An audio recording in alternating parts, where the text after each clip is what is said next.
Bill, well, hello. You know, we were talking earlier about TV shows that we have liked or loved, but we don't have anybody to talk to about those shows because we don't know anybody that's seen them. I find that very interesting. I've got a couple shows that I have absolutely loved, and I probably could find a number of people online that's seen them and loved them. They have to do with Sherlock Holmes. I just don't currently have anybody that I'm talking to about them. That would be the Jeremy Brett TV series produced by Granada, and the Basil Rathbone, Nigel Bruce films that came out from Universal, about 14 of them. However, recently Adam Rakoff had purchased the box set of the Basil Rathbone Sherlock Holmes movie, and that means we're going to talk about them. I can't wait.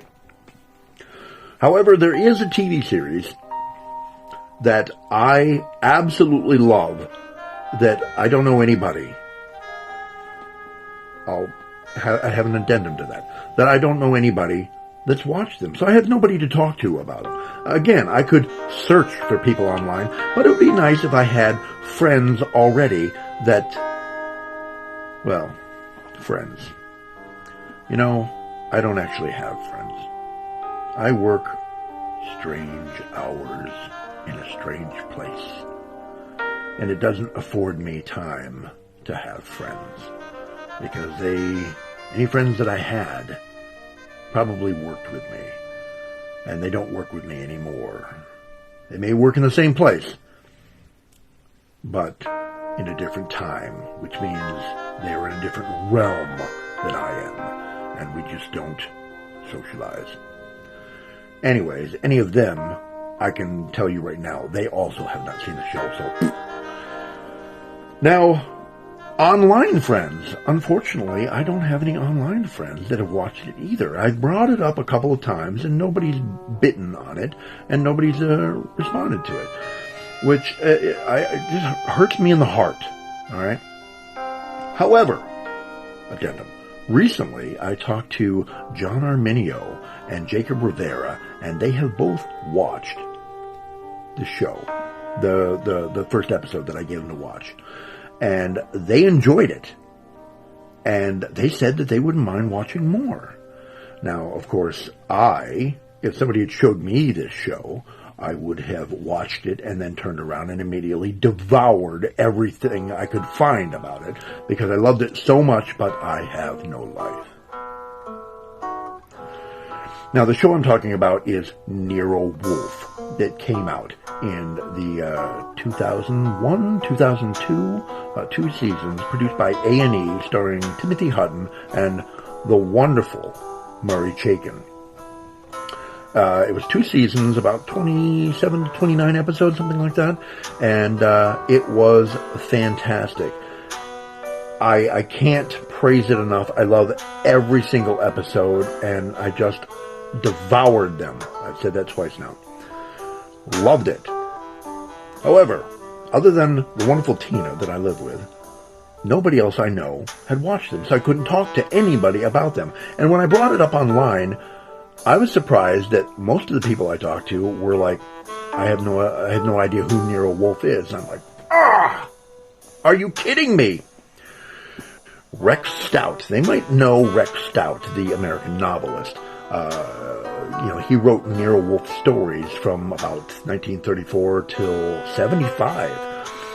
And he wrote about 33 novels and like 39 novellas about Nero Wolfe.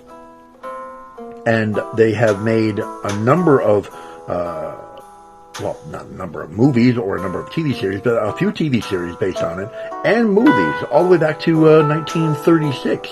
The first iteration of Nero Wolfe on film was the movie Meet Nero Wolfe, starring, Jack Arnold as Nero Wolfe, and his right-hand man, leg man, and protector, Archie Goodwin, played by a very young Lionel Standard, which I found fascinating because I'd only known Lionel Standard from Heart to Heart and the Sergio Leone movie that I watched.